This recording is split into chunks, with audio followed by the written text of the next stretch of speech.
How's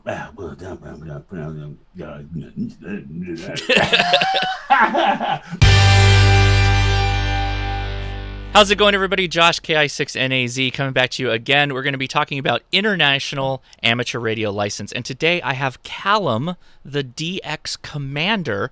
Let's go right to Callum, see what's going on.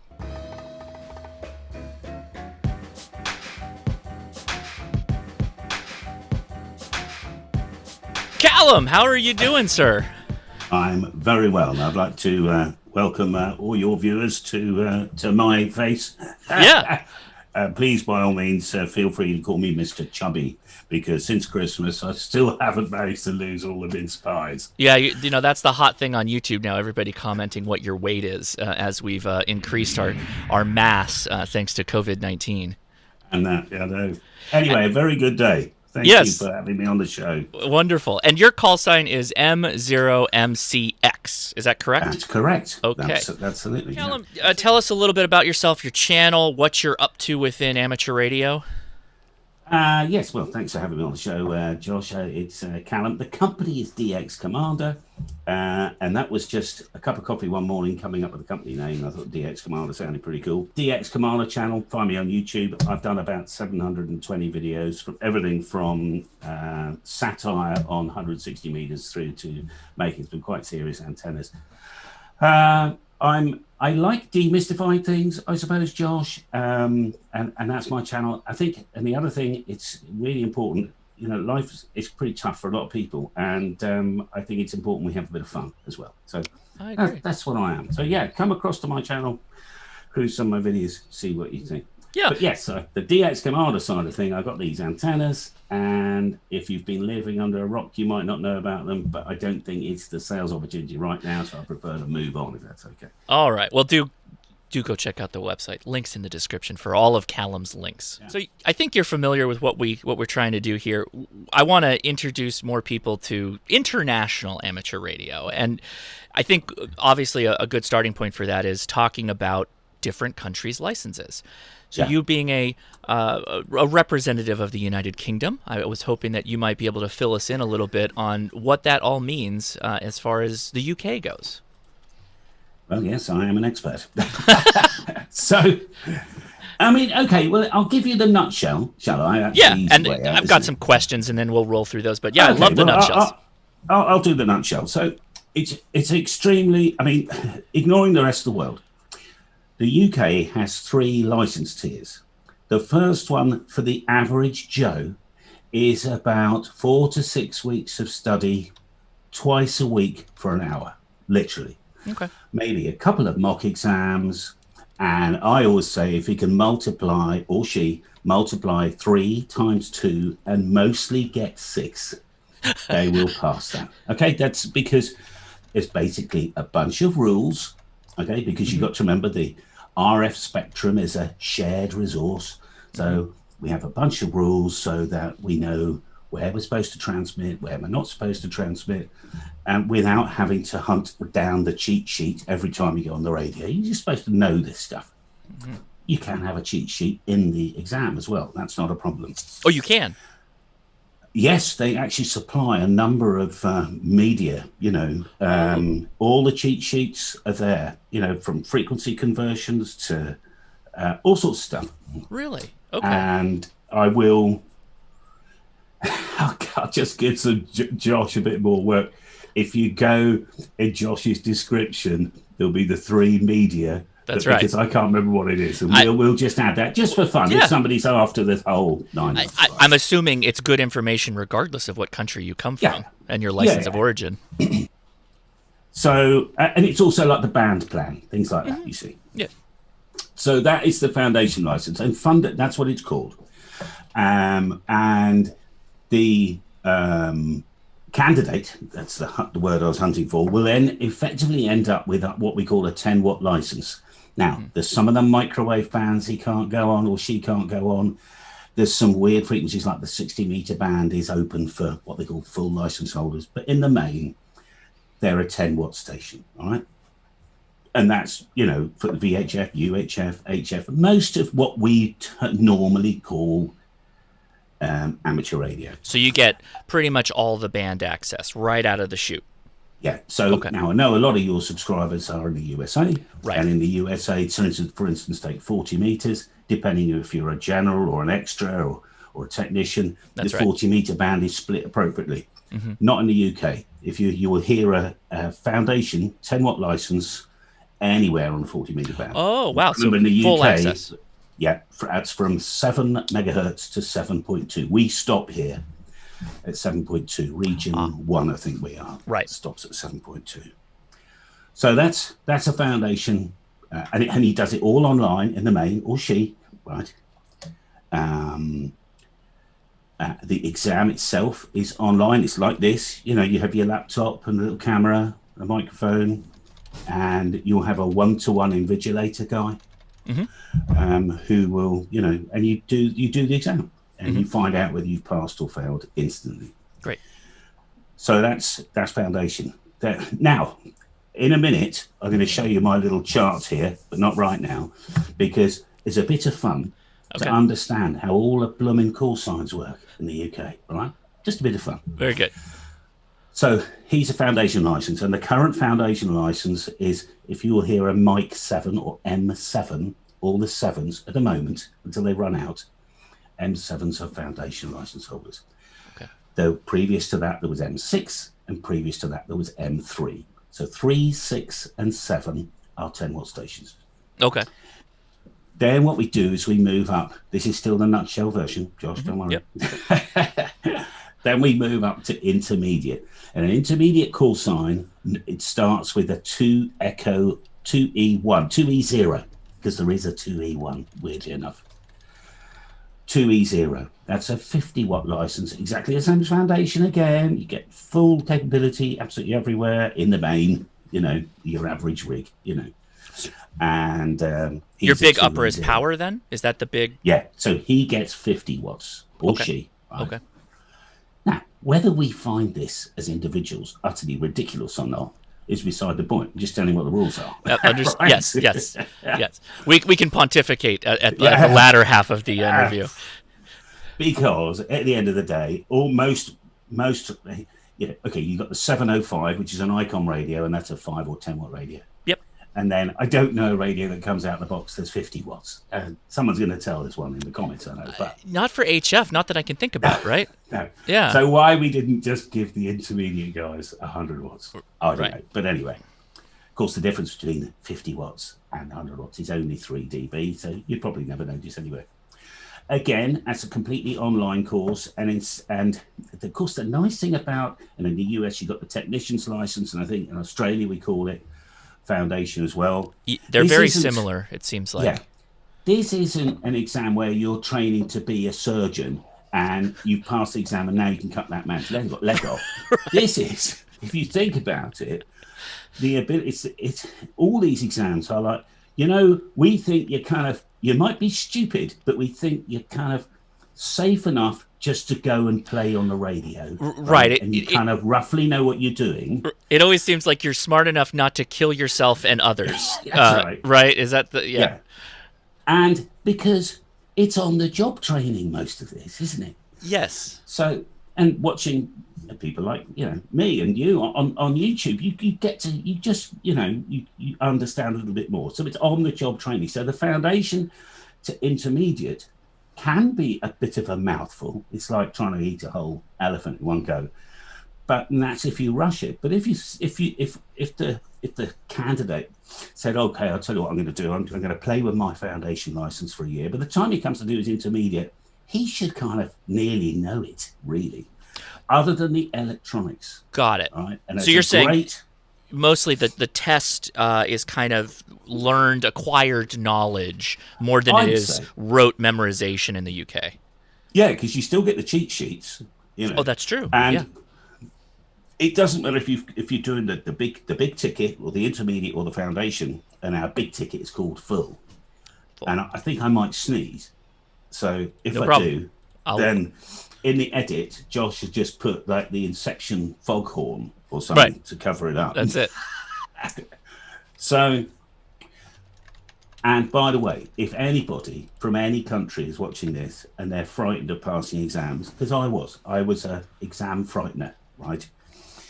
Most of these exams, where you're in Canada or USA, of course, you can learn all the questions in the USA, is you just have to, in the main, if you find electronics and maths a real problem, if you literally learn everything else, so the procedures, health and safety, and everything else, right? Antenna theory is a lot easier than, what is a transistor or whatever. Propagation, everything that's normally, a syllabus blocks, isn't there? Yep. Learn what you can, because very often, again, this is on-the-job training. The authorities don't want you to stop having fun. They don't want you to stop having science. What they want you to do is just know enough, right? And there's a pass mark, and very often the pass mark, Josh, I don't know if it's what it's like in the US, but it's not that high. It's 74%. Well, there we go. Yeah. So when I did my full, for instance, I knew that the 6 questions that were real, pure electronics, I wasn't ready for. But I knew I probably got 100% on everything else. So I cruised through. Great point. So there's the intermediate anyway at 50 watts. And then we have something called a full, which gives us all the top end of the microwave spectrum. There's some very low frequency stuff. There's 60 meters. In the UK, we have a 400 watt in the main. We can apply to an organization called Ofcom, which is our governing body, not the RSGB, which is the society, but the government certification. So let's break that down. Ofcom is like our FCC. Yes, sir. And the what was it? The RG RSGB is like our ARRL. Got it. Okay. That's it. But you can apply to Ofcom for a special, we call it a notice of variation. So if you wanted to do, I don't know, Earth, Moon, Earth quite seriously, or you wanted to look at very, very specific type of propagation that might need you, on a particular band needing like 1,000 watts or something, you can write a paper and put it in. And if you're living in the right place in the middle of nowhere and you're not next to it's pointless me. I'm in a housing estate here, Josh. If I ran, 1,500 watts, it's a bit tragic, really, because I don't know what kind of noise stuff I'm creating for, other people. I feel the same way. Yeah. So, but on the other hand, if I'm in the middle of nowhere, wind a pyre up, Right. So, exactly the same with a full license. Again, it's a little bit more study, a bit more electronics. So, there's some people that have recently passed that are quite not super well known on YouTube, not your guys anyway, but there's Carl, a fellow called Mike M0MSN. A lot of these are new passes, but actually they're very bright. They're home brewing, they're making magnetic loops and doing all sorts of stuff.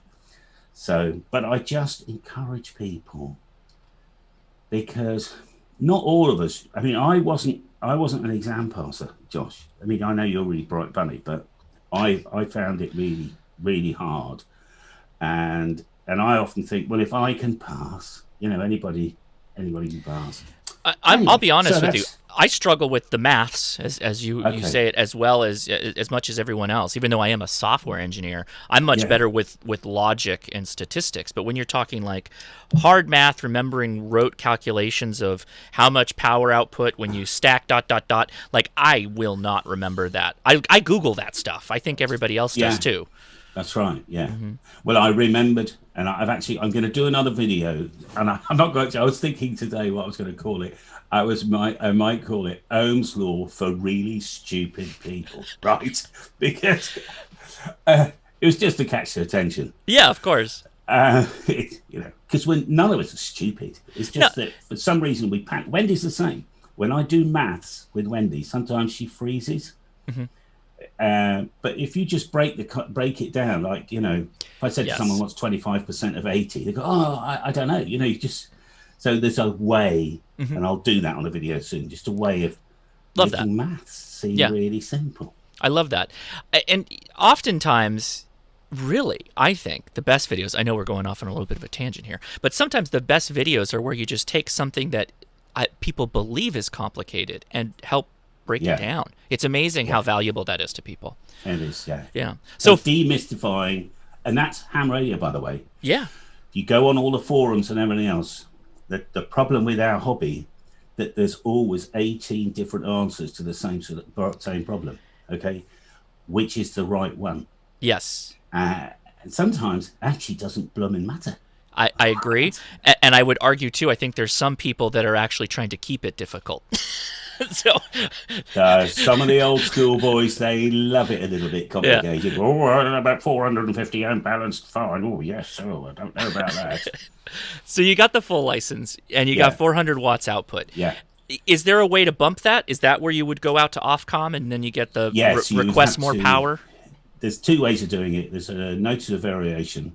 Because I run a little antenna business, I actually I paid money for, I think they were giving me whatever I wanted. I said I wanted 1,500 watts. I think if I'd said 5,000, I could have probably got that as well. Oh, okay. I don't know, but that means I'd have to buy a 5,000 watt amplifier, and that means I'd need an upgrade of my electricity plumbing in the factory. So I don't think, I mean, when Wendy puts the kettle on, she's got all the heaters on. We blow the trip as it is. So, right. Yes, indeed. So 20 amps at 230 volts or whatever on the Acon 2000 is fine.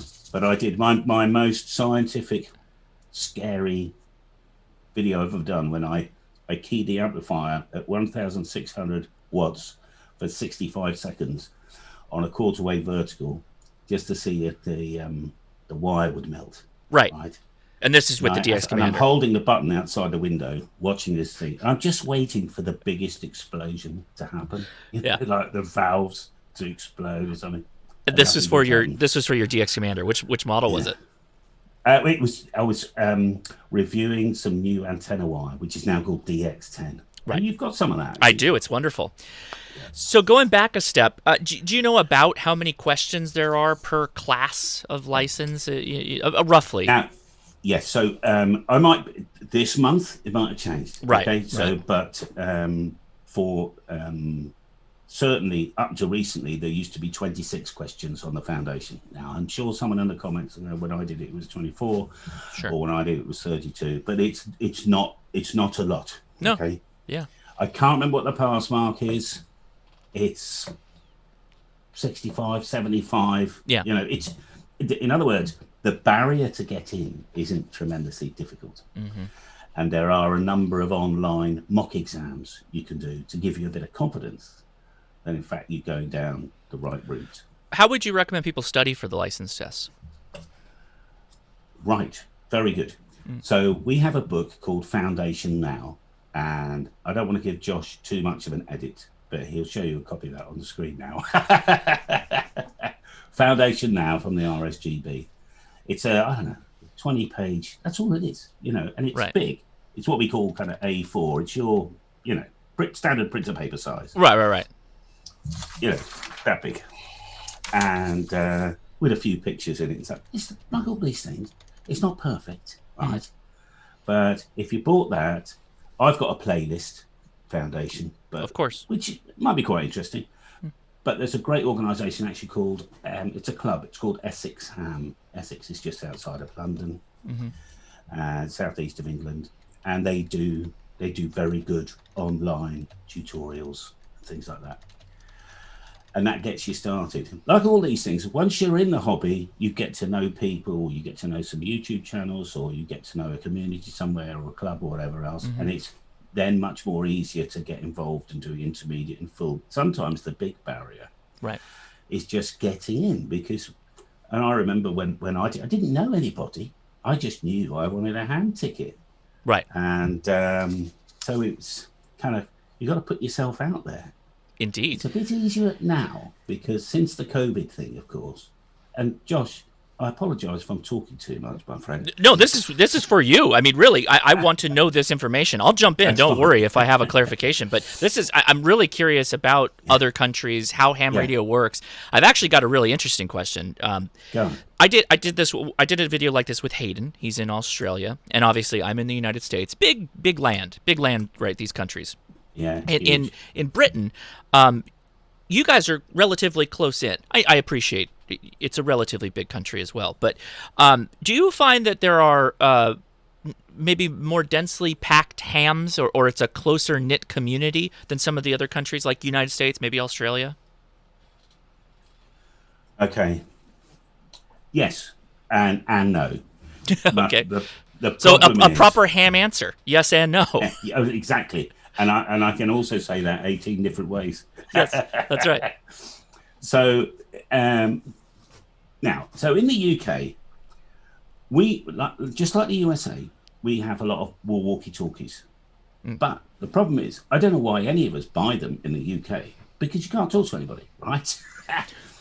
We do have repeaters, but very often to get to that repeater, you need a decent whip on the car, Right. and out of a built-up area, Mm. or your base station. So I mean, yeah, I can open repeaters 50, 60 miles away, but I Mm. certainly couldn't with a handy. Okay.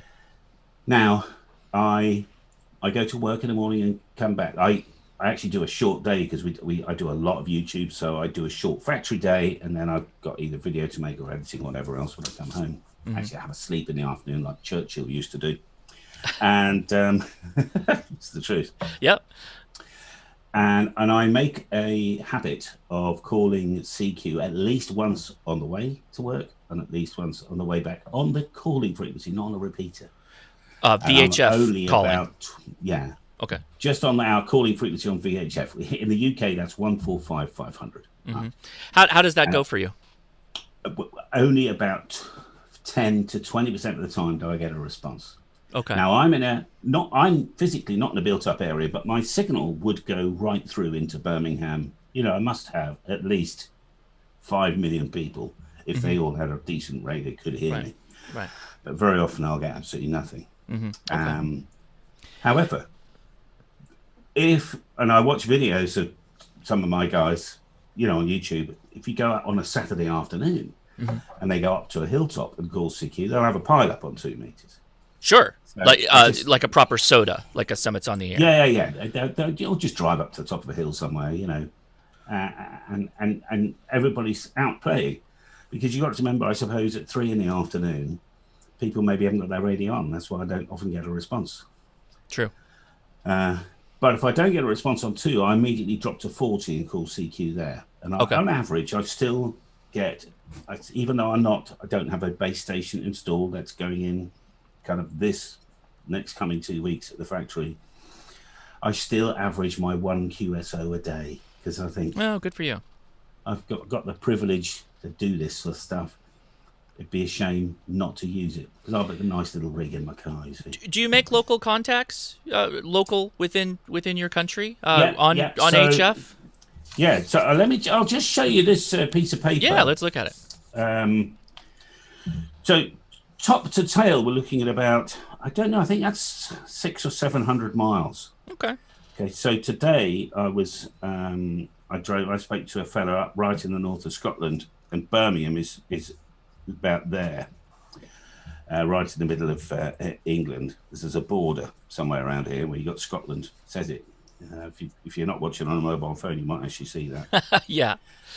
So it's quite on 40 meters. It's quite. If you're new to this, you might not know, but during the day, 40 meters has got quite a nice kind of local footprint. Yeah. You've got that 300-400 miles, so I can hear the Germans and the French, and although the first 200 miles sometimes it's kind of blank, and then but the guy in Hoy, he was near Orkney, which is one of the northern islands. He was very strong, and on my mobile station, I was very strong as well. But what I was going to say, actually, Josh, and I know you've got some structured questions for me, but Yeah, no problem. We're just talking. I forgot to say that I would love to give your guys a tutorial on the demystifying the UK call sign. Oh, idea. very good. Wonderful. It's a nightmare, but I'll make it really easy. Okay. So I'm going to go back to my piece of paper, if that's all right. And I'm just going to do some basic lines for you. Oh, they've already got a line there. So we've got Scotland here. Yep. We've got England down here. There's Wales, and people might complain about where the borders are. So I apologise, because I think that should be further up. And then we have something called Northern Ireland. And then we have the Republic of Ireland, which is, although it's part of the British Isles, is not actually the United Kingdom. Okay. Okay. That's a different, separate country. So what happened years ago, when the UK was allocated, all the countries in the world are allocated, thousands of years ago. Well, not quite allocated call sign blocks. Mm-hmm. So we were allocated G and M and a few others. France was allocated F. Spain was Echo Alpha. So that's why if you're a long-time DXer, you'll hear, Sugar Papa in your headphones, it's Poland, because Poland were given SP. So anyway, we were given G and M. So over the years, what's happened is that, I'll just start at the very beginning. Let's just say that you lived in England and you were allocated, this would be about literally 35, 40 years ago, you would have been allocated a G4 call sign. So that's G4 ABC. Okay. Now in Scotland, we have regional identifiers. Now, you might know this, Josh, already, right? But some of your guys won't. This is quite cool. So far, I'm learning myself, so this is great. Okay. This will help out the DXers. Yeah. So G4s, a lot of the G4s were issued at the peak of the CB world in the kind of 80s. So if you hear a G4, bet you, 50% of the time, he'd be XCB. Oh, interesting. Is there a stigma to that? Do you guys also have a stigma? No, not at all. Okay. G4 is a lovely, in the main, there was a hell of a lot of G4s when I first, 20 years ago. Everybody there was loads of G4s. I'm not going to give you the history of how they became a G4, but they got a VHF license, which was a G1, there was G7s, there's G8s, there's all sorts of Gs. Right. And then there was, if you passed a Morse code test, you get a G2, G3, G4, and now it's M0s. Anyway. Okay. Do you call them OGs now? Do you call them OGs? Yeah. Oh, no, please. So in England, you're G4, but if I'm or M0 or M3 or M7 or M, it doesn't matter, right? It's just your M, then a number, or G, then a number. They're both in England. Okay. But if you hear, let's say I went to Scotland and I drove across the border, my call sign, which is currently M0 MCX, as soon as I got to the border, I'd become Mike 0. Okay, because I've gone into Scotland and Scotland's region identifier is Mike. Okay. I don't know why. Somebody in the comments is going to tell us. I just think of it because my name is Callum McCormick and I was born in Scotland. Clearly they knew all along. So I'd be Mike 0. Okay. Or Mike 3 or Mike, so whatever my call sign was. They put a Mike. Similarly in Wales, if I drove to Wales, my call sign would become Mike Whiskey 0 MCX. Mike Whiskey 0 MCX. And they're the main ones. Northern Ireland would become MI0. Okay.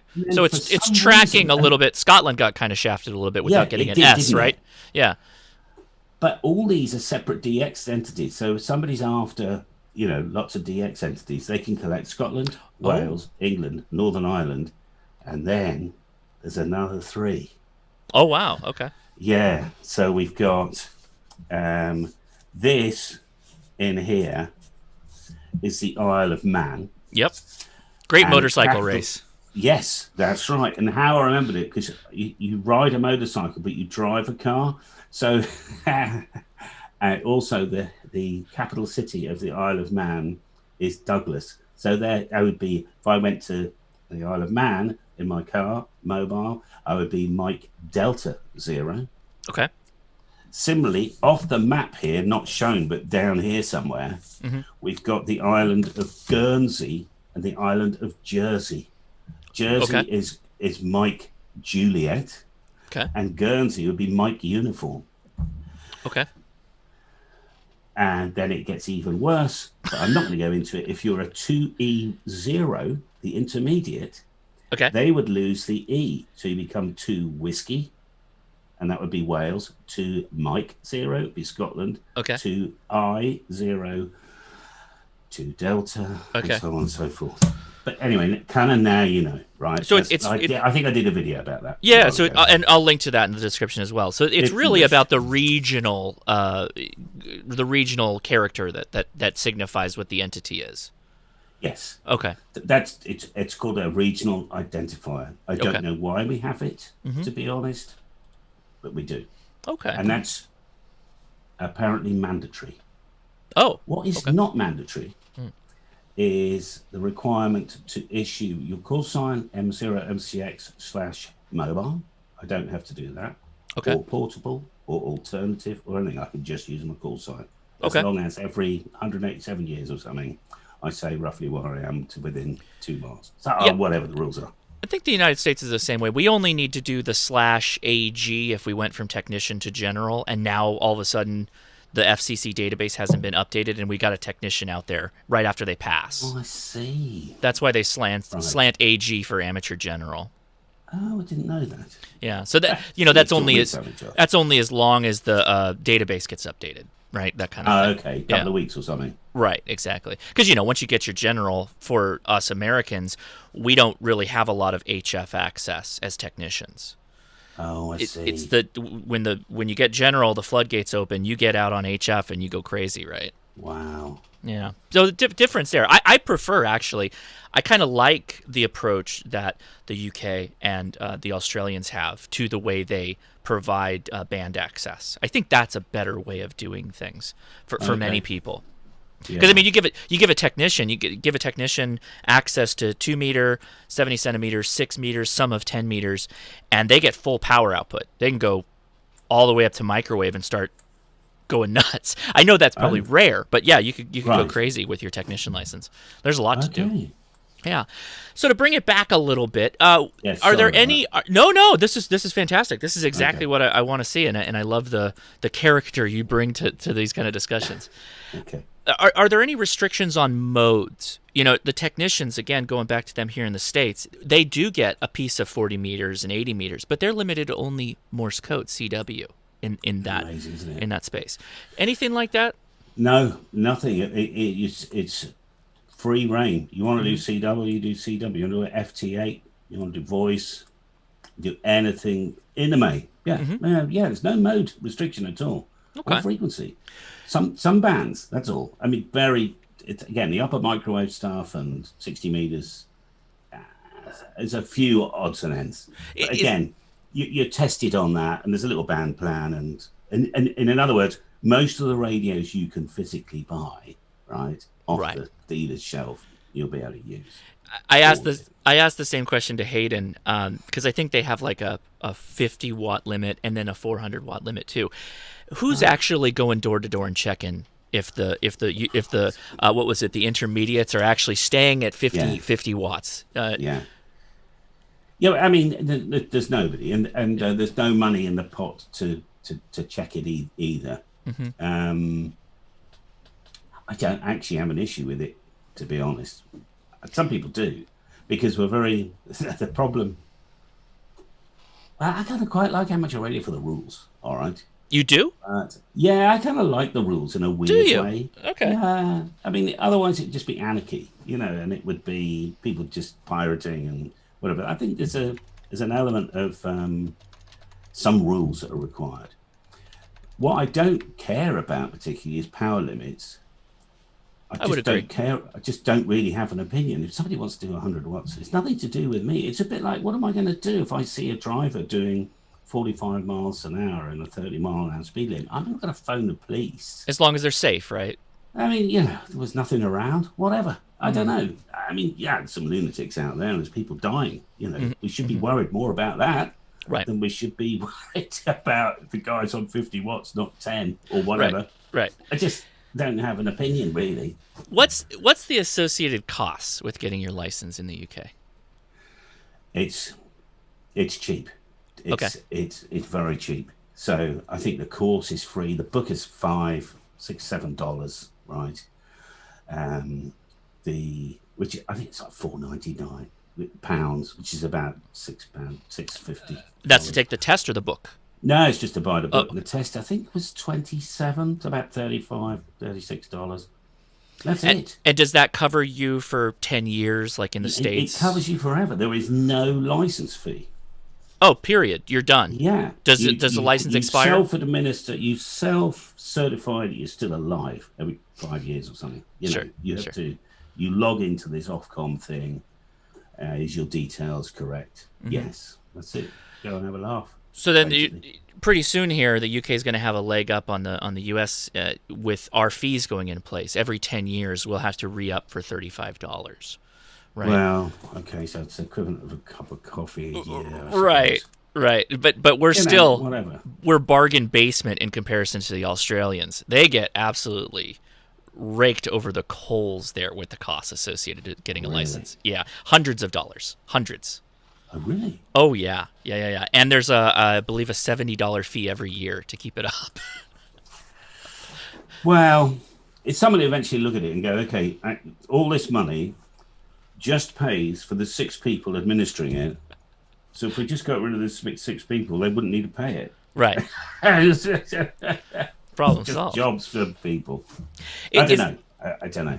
Yeah, it depends. And I know you and I, Josh, have been on some Zoom calls, you know, with the YouTube crowd or whatever bunch, having a talk about this once. I would prefer to pay if somebody said, look, you got to pay, you know, $99 a year or someone else, but be assured, if you know crap goes down, we'll help you out. You know, we'll sort. You know, so if your next door neighbour's plasma is getting in your radio, you know, we'll come and fix it. But of course they don't. You see, so. I would love to be able to pay for a clean environment, but it's not going to happen. So, well, let me ask you that question then. So I think generally every ham, regardless of the country they're from, would kind of agree with you. If you had me pay $20, but I could call you to come help take care of this noise floor problems that I'm dealing with, I think we'd probably all pay it. I'd pay it in a heartbeat because I think I've spent 100 times that in just gear to hunt down RFI. yeah, How is Ofcom in policing that kind of stuff? they don't. Period. And in fact, yeah. So they're stretched just dealing with things like Commercial you know, we piracy. get broadcast FM pirate stations on VHF. You Yeah. know, they're putting aerials on top of tower blocks, little antennas on top of power blocks. Sure. So in the old days, you know, you would have the local radio agency inspector or something. I mean, and he would, you know, might come knock on your door because, you know, somebody's got a problem with the TV, you know, and he would inspect your station and actually measure it if necessary. But that wouldn't happen now. Yeah. In fact, I had, some of your viewers might remember, I had a terrible problem where my old factory used to be, that one of the tenants on this farm was convinced that when I spoke on a Wednesday, that might upset his computers next Monday. You know, he just was convinced. Now, it doesn't matter what I did. But in the UK, I said, it's very simple. I'm governed by a government department called Ofcom. All you need to do is fill out the form and they will come, right? Because this is commercial now. Right. So this amateur radio operator is interfering with my, you know, systems. As it happens, I wasn't. And they would have said, they would have given me a clean bit of health, which would have actually solved the problem. But he never filled the form out. And I spoke to Ofcom and they said, we can't help you because he's not complaining. So. Oh, interesting. Yeah.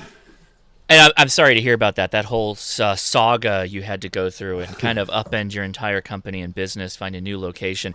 It's been interesting to watch as a viewer, right? But obviously, Don't tell me you actually watched me painting desktops.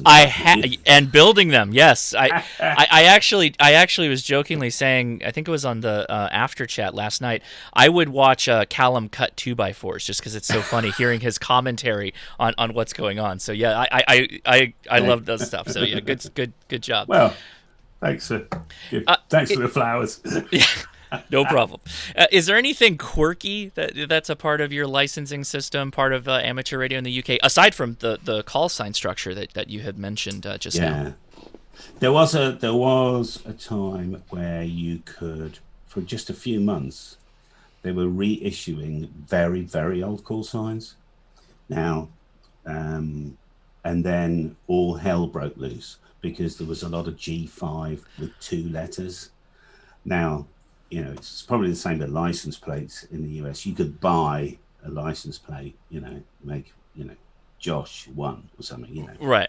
And I don't know how much that would cost, but a lot of people, old timers, I mean, I didn't care. If you want to be called G5AB, that's whatever's your call sign. I don't mind what your call sign is. I don't have an opinion about it, but a lot of people did. So they stopped reissuing these old call signs because if you hear a G3, you know, he's probably a retired fellow, you know, hello, Golf 3, Alpha Bravo Charlie. You know he's going to be an old boy or an old gal. Mm-hmm. And there was even a G2. Oh, Josh, I tell you, used to do the lockdown nets. Oh, just over a year ago. Yes, that's right. That's right. We got called by a G2, right? So this is going back to the bloody 30s or something. Wow. He was 102. Wow. And I don't think he'd had a QSO for 10 years or something, but he was sitting. I've got that clip somewhere, and I must just make it a standalone because I don't think he could hear me very well because he just kept saying, oh, yes, yes. But he was sitting with his wife, Eleanor, which is a really old name in the UK, Eleanor. And his daughter, who must have been about 80, right? Because he said, oh, my daughter's looking after us. She comes in each day. So anyway, so if you hear like a G2 or G3 or G4, not so much, and then they started issuing G5s with 2 letters, which I don't know how old, right? Mm-hmm. But the thing is, the guys that got these G5 calls getting on the air, people thinking they were like 100 years old. Mm-hmm. Of course, they weren't. They were maybe in their 30s or 40s or 50s. Sure.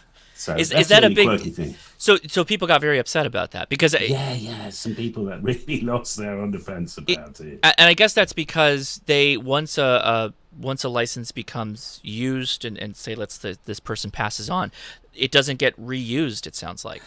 I don't know what the rules are. I think give it 20 years and just start reissuing them again. I just don't know. What happens in the US there? They recycle them.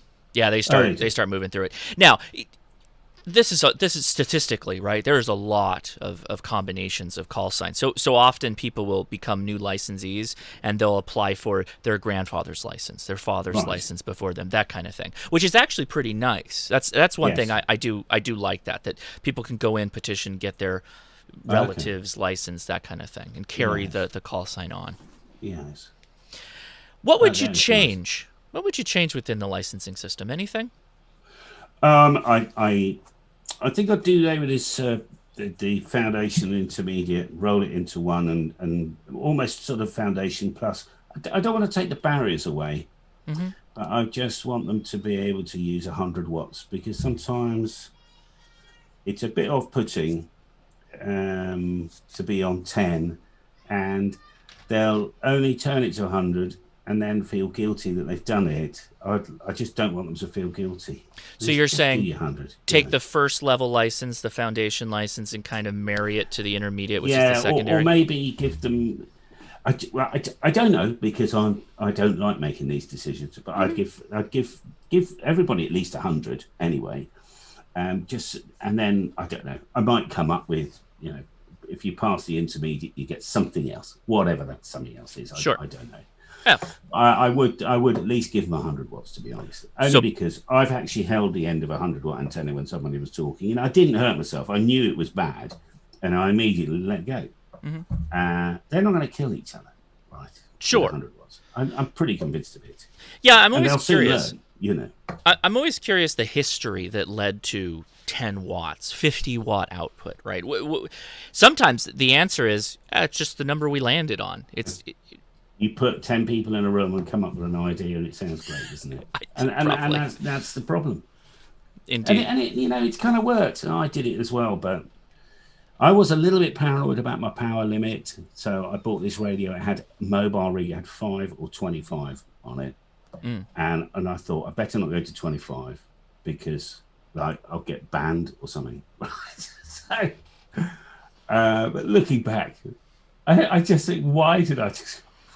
God's sake, just hit the button, give them another 10 watts, another 15 watts or something. Yeah, it's true. People are spending a lot of calories thinking about this kind of stuff. Like, oh, I can't tune up. I've got to get the right radio and dot, dot, dot, dot, dot. Plus, it's also probably creating these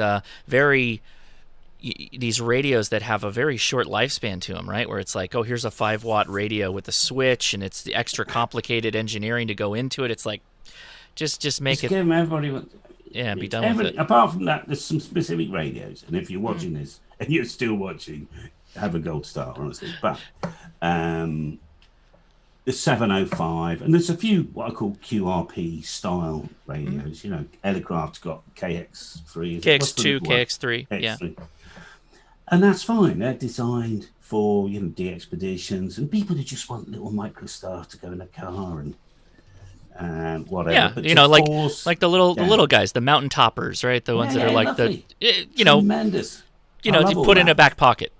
Yeah, but I've got the money. My wife said, let's say you passed your test, and I buy a 7300 or Kenwood 590 or whatever it is. It's a 100-watt radio, and then she finds out that 90 of those watts I can't use anyway. I don't know. I just give them 100 watts. Yeah, honestly, I agree. That's what I think. I don't know how else I'll restrict it. Yeah, right. Maybe you get nothing else for doing intermediate. Maybe it's just the path you have to take to get to weird, expert, full, advanced, whatever it is. Maybe a call sign upgrade, call sign change, something like that. That's it. Call sign. Yeah. Well, some people, the Morse code guys like that because they can get a shorter call.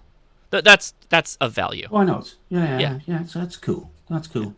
But then there's all the snobbery involved, right? Yes. When I was an M3, and I was calling CQ on 40 meters, and I just, the people going, turn the compressor down, you idiot, because they think they can bully new people. Yeah. Yep. And I just suffered it. Sure. Well, I'll just have to claw my way out of this. Mm-hmm. It is hard, and it has put people off, Oh, indeed. And we have the same thing. It's the repeaters, though. The same thing happens on repeaters here in the States because fewer guys. Can you tell if someone is a technician by their license call sign? No, other than it's probably a 2x3. You can petition for a shorter call sign, but generally the 2x3s people will, or they'll just look them up online and it'll say when they got their license. Yes, okay. Oh, of course, because that's public knowledge over there, isn't it? That's right. Yeah. We can elect to have ours not published. Oh, that's a great piece of information. Yeah, that's. Thanks for bringing that up. I would love that as someone that makes YouTube videos. I would love it if I could do something like that. Yeah. Interesting. Is there anything else you'd like to mention? Cover something I might have not asked?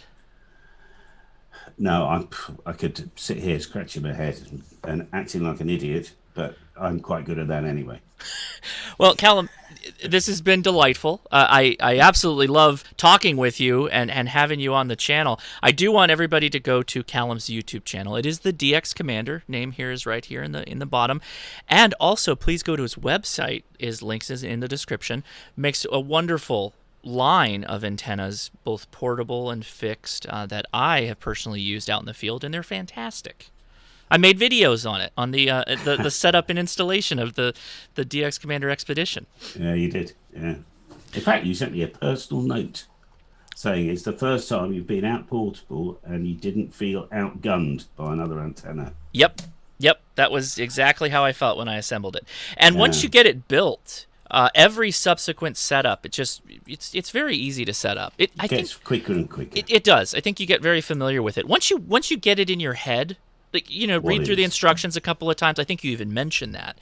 Read through the instructions, get a little used to it, and then undertake the build. Indeed. It's got to be a bit of fun. And that's, I think, one of the beauty of ham radio. It doesn't matter what. In fact, I made a video today about just making some brackets and stuff. And which was nothing really about ham radio, but it kind of was, because it's about the construction side. It's about I've got to use a hammer and a vise and a drill and stuff. And then the nice thing about amateur radio, it does challenge you all over the place. Even just putting a guy stake in to hold a little mast thing up.